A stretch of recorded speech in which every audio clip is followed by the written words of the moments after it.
Could take the lights down a bit.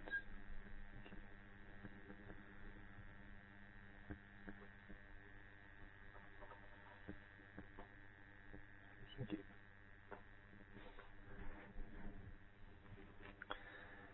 Namo tassa bhagavato arahato samma sambuddhassa. Namo tassa bhagavato arahato samma sambuddhassa. Namo tassa bhagavato arahato samma sambuddhassa. Buddhang dhammang sanghang namasami.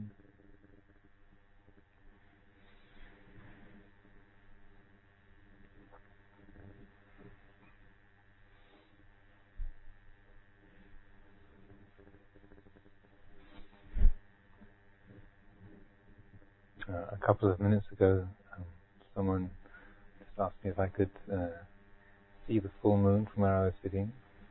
To lean over a bit, but sure enough, there it is in the sky. And today is full moon day of May. But those of you who are familiar with the Buddhist calendar think, well, surely full moon of May, this must be Visakha Puja, the celebration of the Buddha's birth, enlightenment, and final passing away. How come we're not having a big festival? What's gone wrong? Well, this is a leap year. There are 13 months this year. 7 years out of every 19, the year has 13 months. So this is not Visakha Puja. In a month's time, it'll be Visakha Puja. So we're not having a festival. However, today was a bank holiday Monday, which was a lot of other people were having a day off. So today was significant for being Bank Holiday Monday. But of course, the reason why it's Bank Holiday Monday is because the UK joined the European Community, and so sort of May Day, at the beginning of May, was just an old pagan festival that the English turned their noses up at, apart from a few Morris dances and flings around the maypole. But there was no public holiday. Then we joined the European Union, and then they all have May Day, International Workers' Day, etc., etc. So then we need a few more extra holidays in our British calendar. So then tack one on at the beginning of May.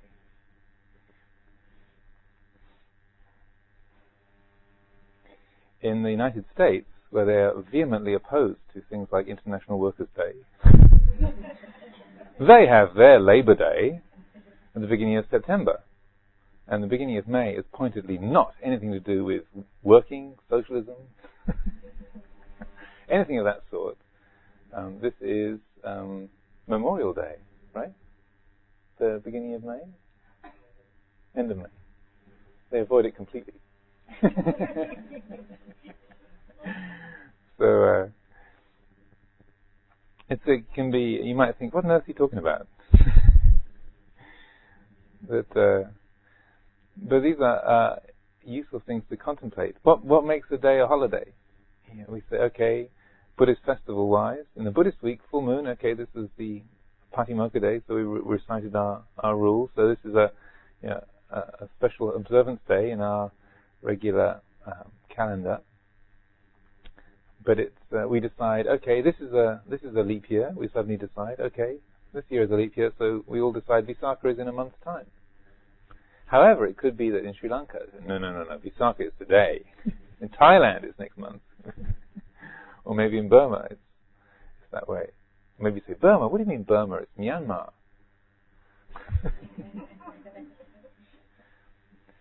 So sometimes we don't notice how much we live with the structures of conventions and how much our life is crafted around such things. That we establish an agreement. We make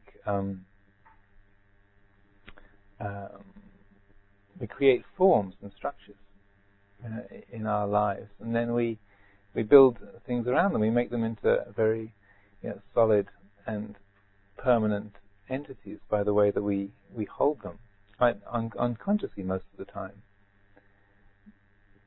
But spiritually, it's important to understand this whole nature of how we create conventions and how we use them, how we construct these agreements, and then we find ourselves, our lives being dominated by them, and we can develop very intense feelings. When the way that we relate to particular conventions, that our nationality or our class or our occupation, our qualifications, or the way that we're seen in the world. And we probably don't have to look too far if we start to reflect upon this to see how how easily we're moved by what are really just human agreements. We call something valuable and it's valuable. We say it's worthless and it becomes worthless. We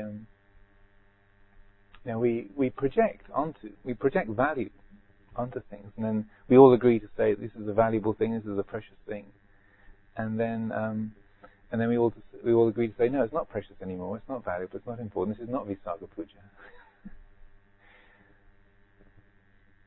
So I always like the way that our monasteries run on two different calendars, on the lunar week and the 7-day week, so that we're always having our observance day, our Sabbath, on a different day from the rest of the working world. But it reminds one, which is your day off? Today was a pretty regular. According to the routine of this retreat, this wasn't a bank holiday. It wasn't a festival day. It's just an ordinary Monday, day 3. In terms of the universe of this retreat.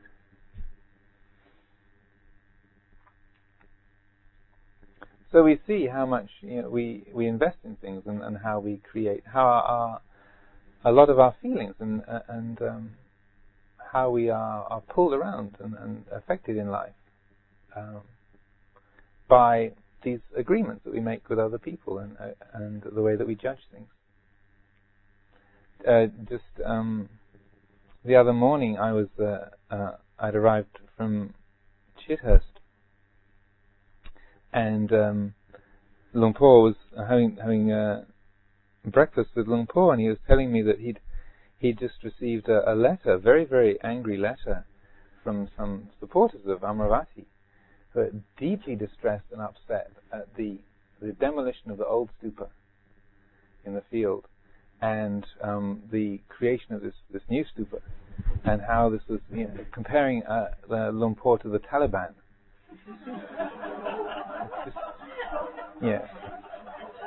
This is on a par with the destruction of the Buddha images in Afghanistan, and saying this stupa was a gift. I think that said it was a gift from Mr. Premadasa, who was the Prime Minister of Sri Lanka, and this is an insult to the Sri Lankan people, and this is absolutely disgusting and appalling, and etc. etc.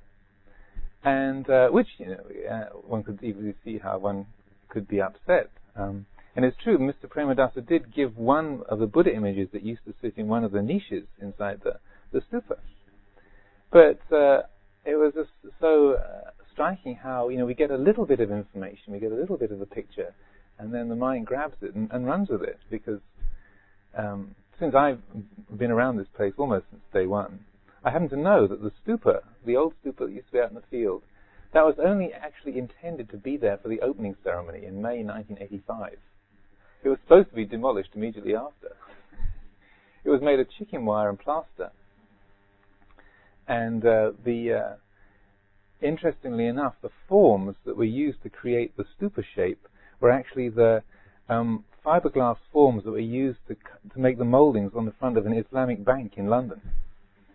So it was actually an Islamic stupa.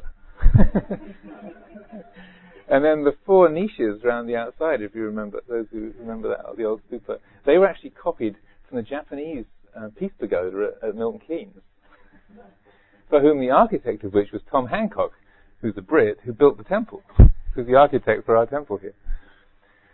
So the and then the fact was that after it had been constructed and we had the opening ceremony, people thought, well, it's kind of nice here sitting in the field, and we'll get to we'll tear it down sometime in the near future, and then people decided to leave it there for a bit and then patched it up, and by the time 15 years had gone by, there was incredible amounts of body filler and polystyrene sort of shoved in the cracks. The whole thing was held together by extraordinary amount of sticky tape and goodwill and polyfiller.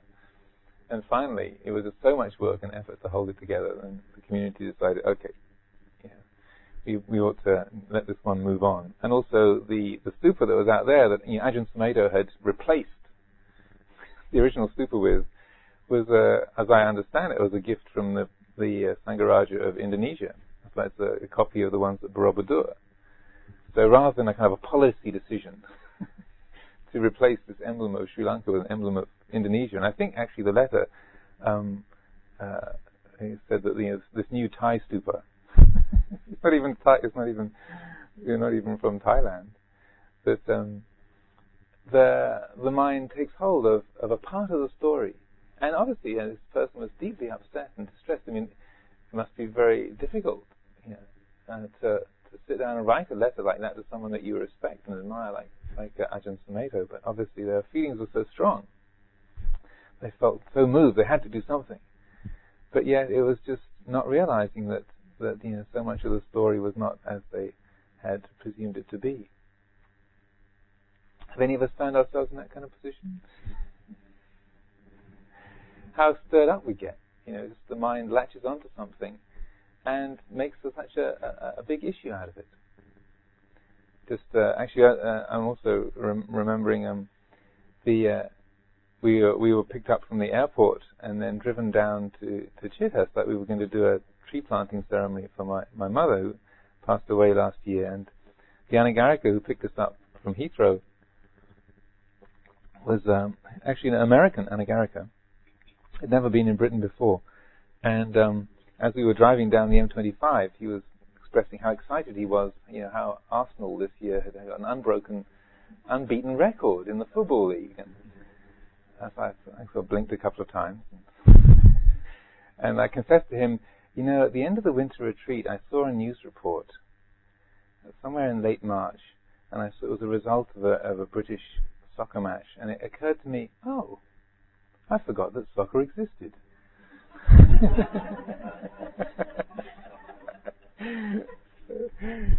Temporarily, I sort of remembered fairly quickly, but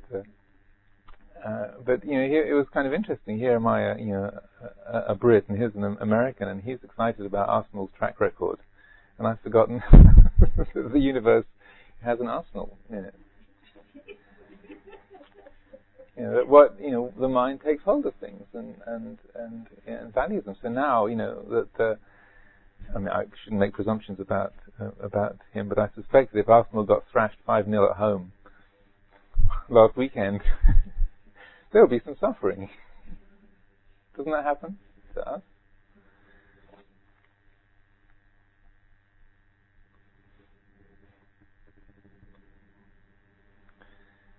So we take hold of things. We hear, we kind of, the mind invests value in things, and then we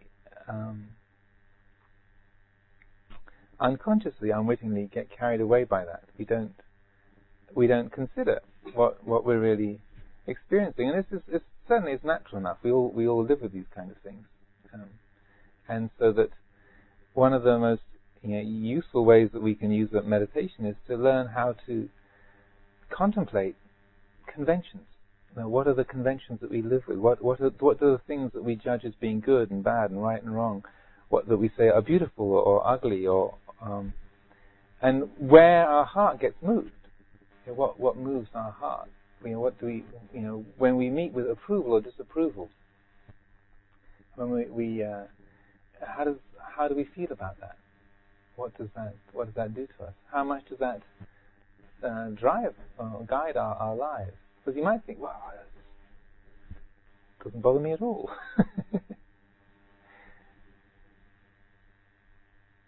just because I've been living in America for quite a while. I've been visiting there since 1990, and then we opened the Abhayagiri Monastery in 1996, and so I've been living there quite a while now. So I find that when I come to England, there's this. I keep meeting this sort of current of feedback where people are frightened that I'm going to become all Americanized. You're not going to become like one of them, are you, Bhante?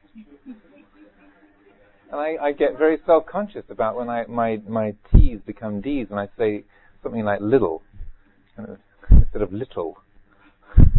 Or when we're doing the chanting, because when I'm in this, I tend to mimic, people and situations where I am. So when I'm in the States and I'm leading the evening chanting, I'm quite happy saying master and path and after. And so when I'm here in England, I find myself these kind of waves of self-consciousness saying master. It's master. Path. Don't say path. After.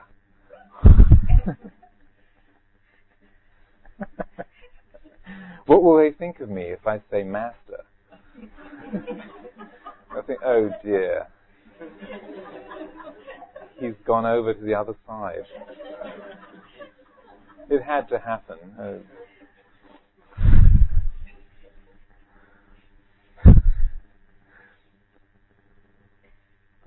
There was this wonderful incident that took place many years ago at Chithurst Monastery where we had a degree of conflict with some of our neighbours, and this was in a time when our change of use, we'd applied for a change of use to the local council in West Sussex, and the hearing had still to be enacted, and the decision as to whether we could run the place as a monastery or not was still to be made. And then, so things were a little bit tense, not little. And a couple of the neighbours were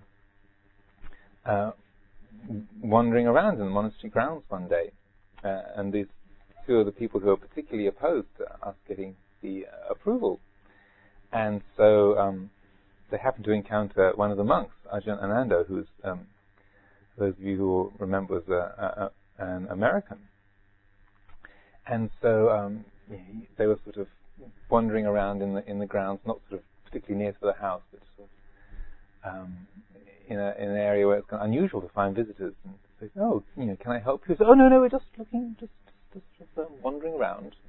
So, well, can I show you around the house? Anything? Did you want to meet Ajahn? Oh, no, we're fine. Don't want to bother you. And so, well, what if you haven't come to visit, Ajahn Sumedho or the house, what are you doing here? Oh, just sort of looking around.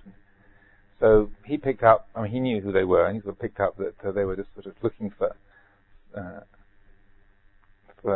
something that might be used as sort of evidence against us. At least that's what his presumption was, and he got a little bit irked, and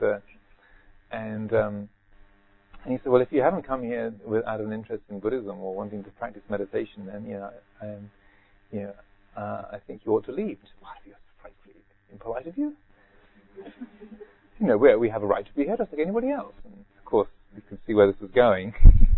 And also, Ajahn Ananda happened to have been a former Marine, and could have a rather short fuse on occasion. And so then he, at that point, lost it and said, "Listen, woman.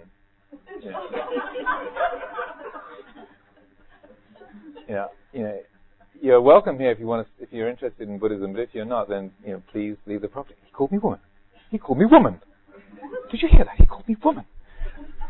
And she was utterly incensed and aghast, and she and her friend stomped off, and as one would. So anyway, this news of this reached Ajahn Sumedho in due course,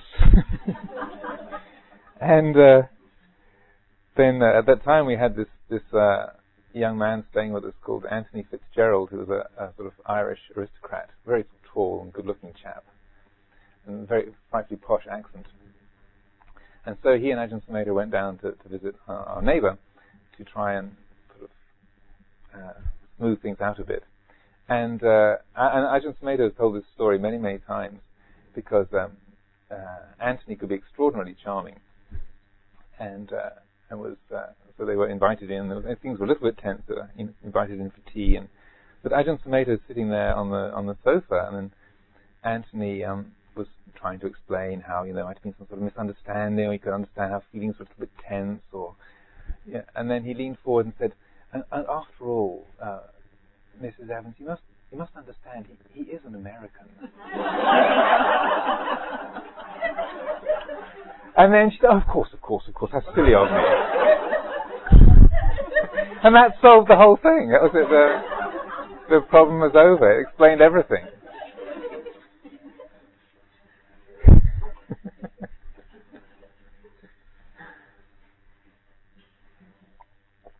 So that sometimes conventions can be useful. Of course, all Americans are kind of boorish and socially incompetent. So of course they behave like that. So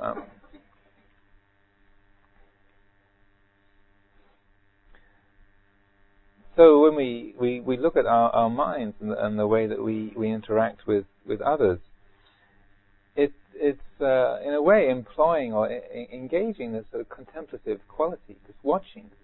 What are the things that set us up? What are the things that upset us? What do we hope for? What do we look at as being intrinsically good or bad or right or wrong or valuable?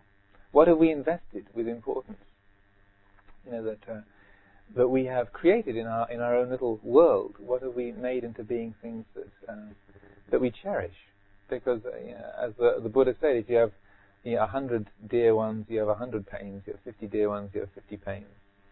30, 40, 20, 10, 9, 8, 7, 6, 5, 4, 3, 2, 1. If you have one dear one, you have one pain. If you have no dear ones, you have no pains. And I might just be talking about other dear people that we're attached to, but it also is talking about our own opinions. If you have 100 dear opinions, and affiliations and associations, then we suffer that much. We have 100 sources of suffering. So I find it's helpful to contemplate just how we create the conventions and seeing also when things don't interest us or we don't have any association with that, to really let that in and contemplate it, to be aware of that. Because some of you, when I mentioned that Arsenal had an unbroken record this year, some of you might be thinking, in what? They're a rugby team? What are they? And others might have already be sort of replaying a kind of game-by-game analysis of every goal that's been scored and all the moves that the different players made.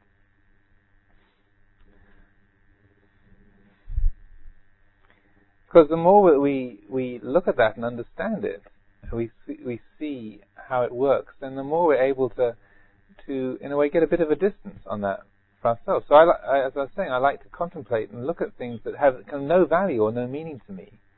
But just seeing how that's extraordinarily important to a certain group of people. This is amazingly important. That say soccer games and who's winning in the league. Or just recently, I was reading a biography of the racehorse Secretariat. That one of the horse that won the Triple Crown in American flat racing back in the 70s, and it was really interesting reading a history of the 40s, 50s, 60s, and 70s around the horse racing world. I mean, the Second World War barely got a look in. The only intrusion it was difficult to import good bloodstock from Ireland because of the kind of things that kind of tricky on the Atlantic at the time. And that was the whole Second World War was just a sort of a minor intrusion in the breeding stock that was available. It's a completely different map of those years. When I think of the 50s, 60s, 70s, then there's a whole set of pictures that come to mind of important things that were significant, things that make up sort of my known world. But if you look at it through a lens of, say, horse racing, it's a completely different map. Same era, same years, but there was a whole different set of things that were going on in that world. Or just being in a different country, seeing your own nationality from through the eyes of other people. I had no idea how English I was until I went to live in Thailand. I thought I was normal. I thought being English was normal and everything else was a bit strange, And even if you said, if you sat me down and said, well, do you believe that? Oh, no, of course not. But then when you actually live with a lot of other nationalities and you live in a completely different culture, then you suddenly realize, being English is only one very small option in a huge array of different ways of seeing the world. This is not normal. This is just one way of framing the world. So in Buddhist terminology, we call this attachment to convention is silapata paramasa, or technically that means something like clinging to rites, or is usually translated as attachment to rites and rituals. Literally, it means something like taking hold of and fondling virtue, like sort of the sila is virtue or conduct, and paramasa is the kind of taking hold of and kind of needing, fondling, sort of relating to it in that way. So in the time of the Buddha, it was mostly the terminology was used to a kind of belief in, say, if you chant the right mantras, or if you bathe in the Ganga, or you follow particular practices, then those will purify you, or they will liberate you, or they are intrinsically good. And so we might think of bathing in the Ganges, of course, what kind of a fool would believe that would purify you? or chanting mantras, who in their right mind would think that actually kind of is going to liberate you? But we have our own kinds of silapata paramasa in our current age, don't we? Like our investments or our qualifications. My tenure at the university will protect me. Or the money I have in the bank, that is my security, that will keep me safe. Or my insurance policy, that will protect me. So it's not mantras, but it's insurance policies. House, the property that I own, that's somehow some kind of support or protection. That's a real thing that's actually there, right? But as Ajahn was fond of pointing out, that that even things like money, that we think of as being inarguable, solid realities in our current age, this is really still just human agreements. There's actually nothing there. I mean, even nowadays to talk about money in terms of like paper money or metal money is kind of getting a bit out of date. Most money is just referred to by bits of plastic going into machines. And you can't even say it's on a your savings are on a spool of tape somewhere in a bank. They're not even that. It's just sort of existing as collections of ones and zeros, ons and offs off in cyberspace. It's not existing physically anywhere in the known universe. It's creepy, isn't it? My savings? Sure, there's a pile of gold somewhere that's got my name on it. Well, that doesn't really exist. It's all just agreements between people who own banks and agree to say that this number, this access number gives you the possibility of drawing upon this amount of theoretical value units, right? I mean, if you start to look, what's actually there? It's not even anything remotely solid nowadays. As Ajahn Chah, the example that he would often give is to say that if we decided that chicken shit was the currency, if we all agreed that paper money and metal money had no value whatsoever, but we all were all agreed that chicken shit is the currency that we'll use to estimate value in, then we said we'd all be fighting and killing each other over chicken shit. And you might go, ha ha ha ha, what kind of a fool would do that? But we sort of cast around, see how many of the things that we have that we call valuable or real or important or good, and then we realize, it's just an agreement that makes it valuable. The Secretariat was worth $6 million, more than 3 times his weight in gold. What makes a horse worth $6 million? Probably There's other horses that are worth way more than that nowadays. Because everyone agrees, oh, this horse is valuable, it runs faster than all the others, therefore it's good. Therefore we say it's worth $6 million. So the more that we're able to look at our lives and see where the heart gets entangled in all these different values that we impart to things. It's not just a kind of mind game that we play, but we see that we can save ourselves and others a huge amount of suffering by learning to recognize, oh, this is just a determined reality. This is just something that's a convention. It's a relative truth. It's not absolutely valuable. It's not absolutely good. It's good because I call it so. It's important because I call it so. You know, my position in society, my role is valuable and admired, you know, but it's not an absolute quality. So then we are able to find that there's a much more of an ease in our own heart. We're able to live in a way that's really unfettered.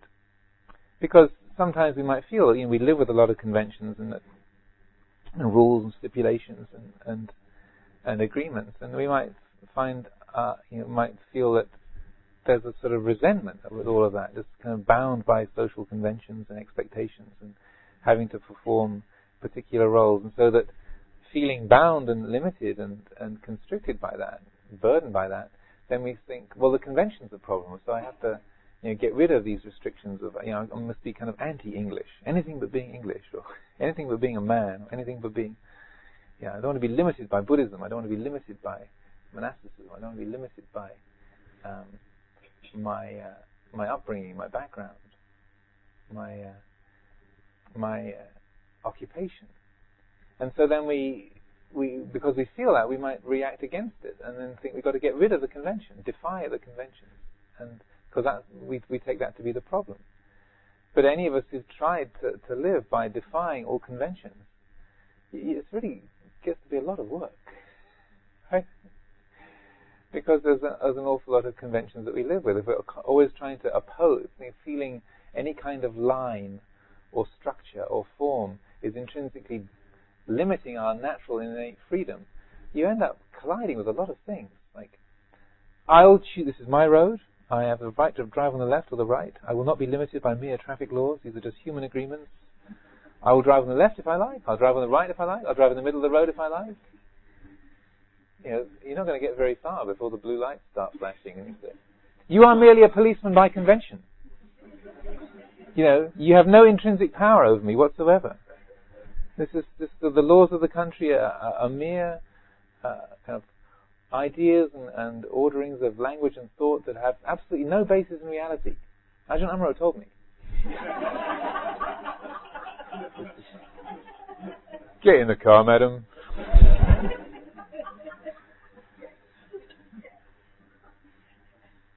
And cut the lip unless you want more trouble. So we find that it's not a matter of defying convention. And I put a lot of effort into that through my teens, and there are those who are present who even know that this is true, who actually conspired in a certain amount of convention defying. Just trying to be a free person by kind of breaking rules and not being limited by laws and structures. But endlessly you keep running into barriers, one barrier after another. If it's not, what the society expects, it's the amount of money you've got to spend. Or it's your own inhibitions, and trying to override your own inhibitions. Because you feel, this too is a restriction. So what you find is that it's not a matter of defying convention. It's not a matter of wiping out, all the structures that we use, whether it's mindfulness, the practices of mindfulness of breathing, the precepts on the retreat, or even enjoying the success of a favorite football team, or whatever. It's not trying to wipe that out, but just understanding that these are determined realities. They have no absolute substance in and of themselves. And just by seeing that, then we find that we can use the conventions, use the structures of Theravadan Buddhism, or our role as a parent, or, as a mother, or as a teacher, or as a doctor, or as a child. We can use the structures, but not be bound by them, because we realize that the Dhamma itself, the ultimate reality of things, is not limitable by any element of the material or conditioned mental world. How could it be? It's unconditioned. So that we stop looking for our freedom in that which is intrinsically bound. We instead start to see that freedom can only be found in that which is intrinsically unlimited, unsupported, which is unconditioned, in the Dhamma itself. So then we find ourselves able to use conventions with great sincerity and respect, and yet not be limited by them. And Luang Por Chah was a great master in this respect. He had tremendous faith and sincerity and strictness in his practice as a Theravadan Buddhist monk, extraordinarily orthodox and strict, and went by the book in many ways to a great degree. But yet he also, in the same breath, simultaneously knew that Theravadan Buddhism doesn't really exist. It's just a convention. It's sort of thought into existence, and it has no absolute substance. There were times when he'd be sitting up on the Dhamma seat and he'd say, "There are no men or women here. There are no nuns or monks." And you could see people who were looking around like,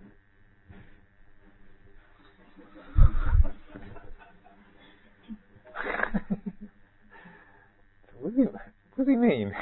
I can see lots of people here.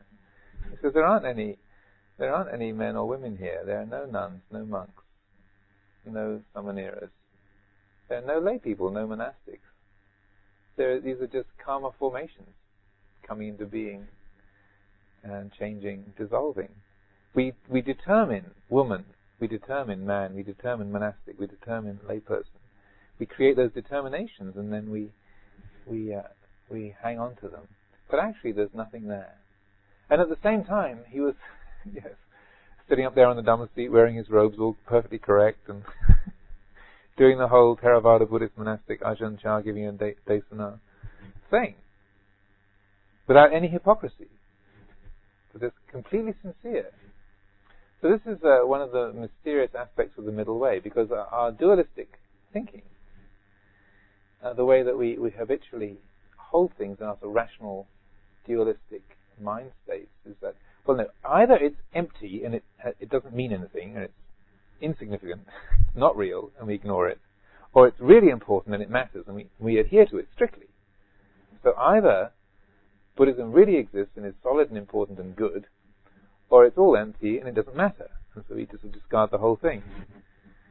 Well, that's one of the members of the committee has that point of view. That's the rationalist, the rationalist voice on the committee. Other members of the committee say, well, why shouldn't both be true? Yes, there's nothing there. It's completely empty. It's just karma formations, patterns of nature taking shape and dissolving. And yes, it's utterly significant and worthy of being followed and adhered to with complete sincerity and respect. So it can frustrate the thinking mind and the rational mind, but that capacity to hold both those realities, both the ultimate and the relative truths simultaneously, is one of the meanings of the middle way. It's that readiness to lay aside rationalist habits and just say, okay, how can both be true? And then we find that embodied in our very life, that we live with those two dimensions of reality all the time anyway. That is already the fact. But it's when we spell it out in that way, we might find it a little bit strange or difficult. But actually, in our heart, in our sort of intuitive wisdom, we understand how that can be. Something in us knows that. And probably even as I'm saying it, part of your mind might be saying, yeah, that's weird. It's either got to be this or that. If not A, then B. But something in us already says, oh, why not C, or D, or E, F, or G? Or why even this alphabet? Thai language has, I think, 47 consonants and 21 vowels. So why bother with A, B, C?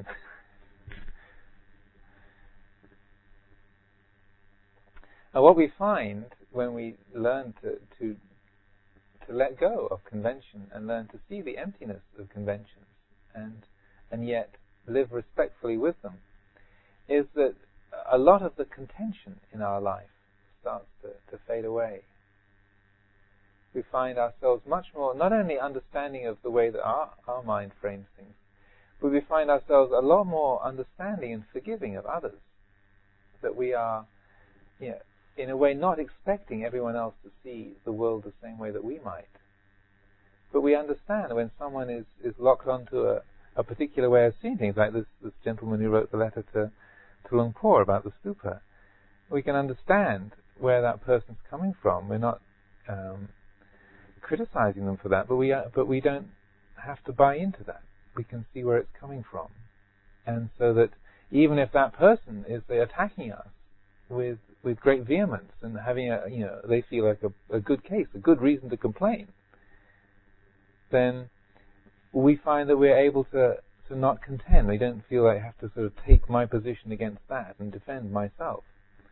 Because there's a recognition, this is just, that person's criticizing me for this or that reason.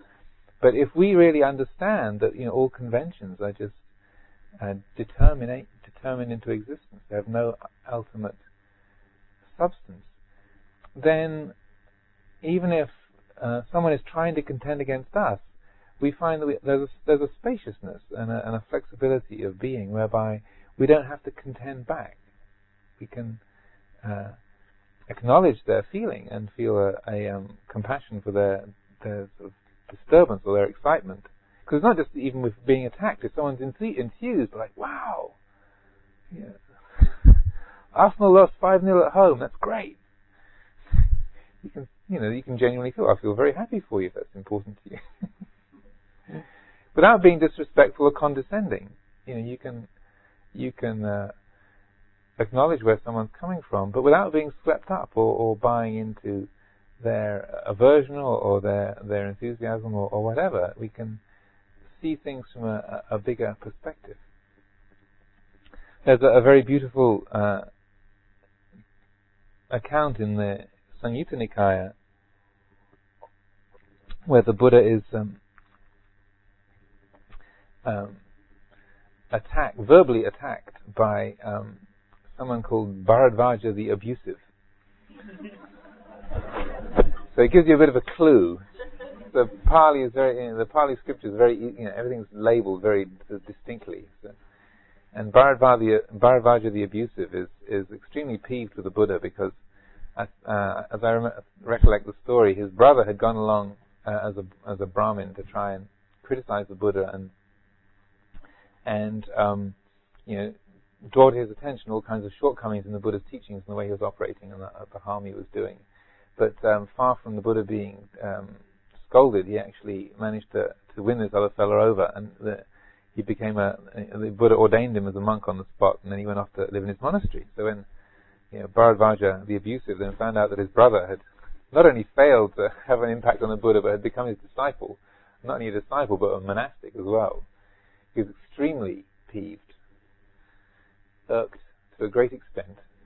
So then he went to similarly attack the Buddha and scold him and saying, you're a kshatriya, you're a warrior noble, you're walking around begging in the streets, you're a disgrace to your caste, and you're causing bringing the religion of your family into disrepute. You're disgracing the royal house and you're causing all kinds of upset and so on and so on and so on, and really laying into the Buddha with great vigor.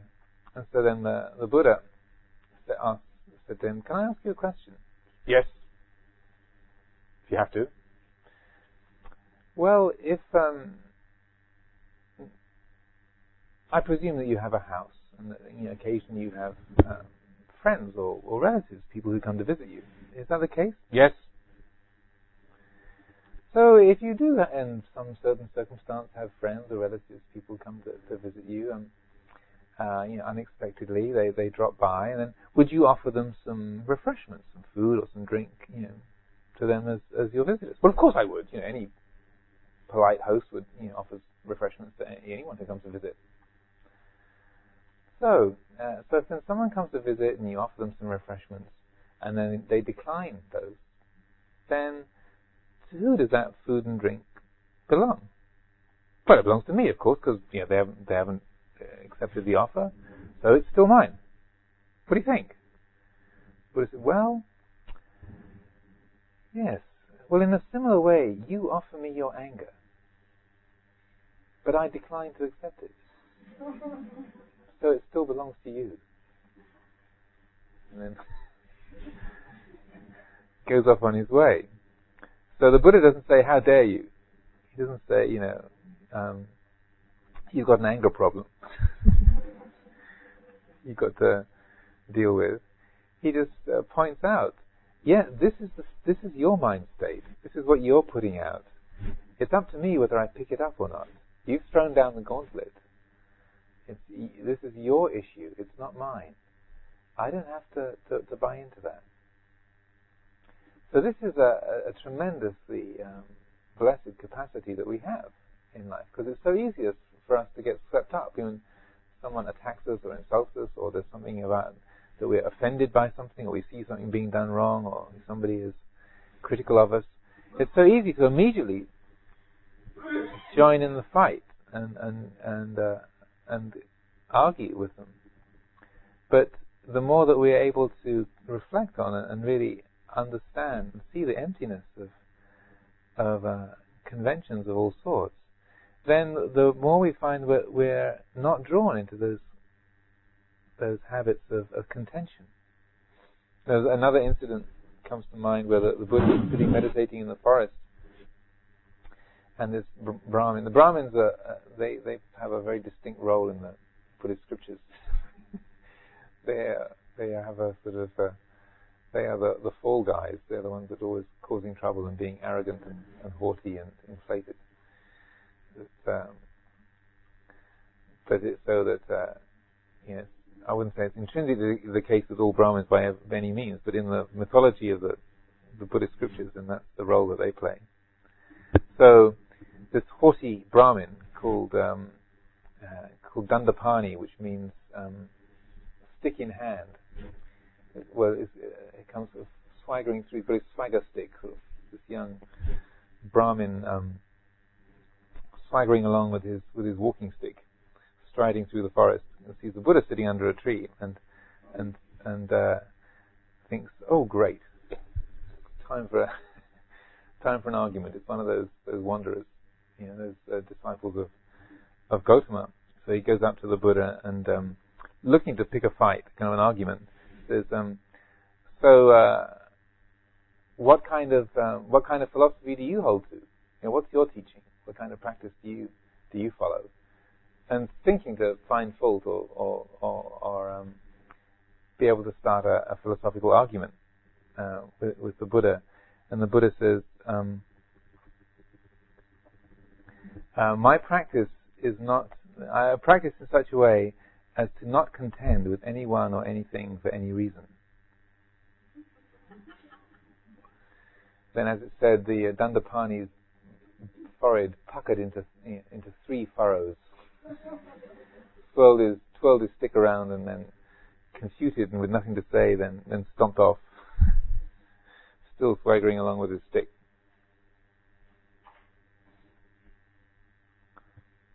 So what followed then from that, when the Buddha went back to the monastery and told the story of this encounter, he described how this the way that the mind grabs hold of perceptions. We take hold of a perception, and then that which we perceive, and that which we grasp. When we grasp perceptions, opinions in this way, this is what leads to arguments and contention, conflict, and stress between ourselves and other people. He actually gives a very brief teaching and then went off into his kuti by himself. And then the other monastics asked Mahakachana to explain, to expound on what the Buddha had meant by this brief statement about the cause of contention. And then Mahakachana gave this very beautiful little description of how, what the Buddha was speaking of. He said, that which we perceive gives rise to a feeling. We feel it as being pleasant or painful or neutral. And then we name that feeling. We give it, when there's like sense contact and it gives rise to feeling, then we name that feeling. We perceive it, sanya. And sanya literally means, the English word sign comes from sanya, the same root as sanya. So we name that. It's like, say, beautiful, ugly, I like, I don't like, a sound, a sight, a taste. And that which we designate, that which we gives rise to sanya, then that we think about it, we name it. We say, oh, that's interesting, or don't do that. Well, that's ugly, that's beautiful. So it gives rise to vitaka, vitaketi, we think about it. The thinking mind engages with that perception.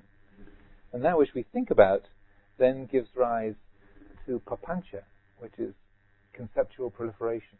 Probably all of us are intimately acquainted with the quality, even if we didn't have a name for it. This is the chattering mind, the mind grabbing hold of a thought, a feeling, a sound, a perception, and running with it. And then papancha gives rise to, in its full-blown glory, papancha sanya sankar, which is the array of perceptions and conceptions which burden and confuse and beset the hearts of us. So this is where the thinking mind has just grabbed an idea and run with it until we suddenly find there's me burdened by the world. When we trace it back, we follow it right back, it was just that sound, it was just a sense contact, that thought, that perception. And then it was the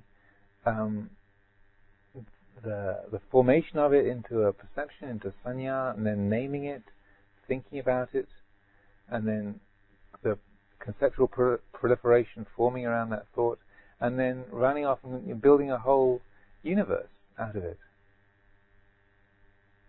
And then suddenly there's me lost in my creation, lost in my projection. We don't realize that we've bought into a set of ideas, of projections, of opinions, of conventions. And that then we find ourselves oppressed by that. And the more that we recognize how that happens, and the more that we learn to just trace it back, or even better, for it not to arise, then the more that we're able to live with the simplicity of feeling, just with perceiving, with knowing, with just the pure and simple and open apprehension of our life, without all of the habitual accretion of judgments and opinions, buying into the conventions that we're so familiar with. Then we find that life is extraordinarily spacious and free of contention, free of argument, free of stress and struggle. And so, rather than me being beset by the world, then life becomes a lot more spacious, free, and open. We're limited by the body, by the force of gravity, by the laws of the country, and the speed limits and the precepts. All of those are there, but they're not burdensome. All of the rules of the retreat and our monastic discipline, 227 rules for a monk. But when the attitude is right and it's held with right understanding, then there's no burden there at all. there's an astonishing, beautiful freedom. And then the conventions that we use, and then they serve us.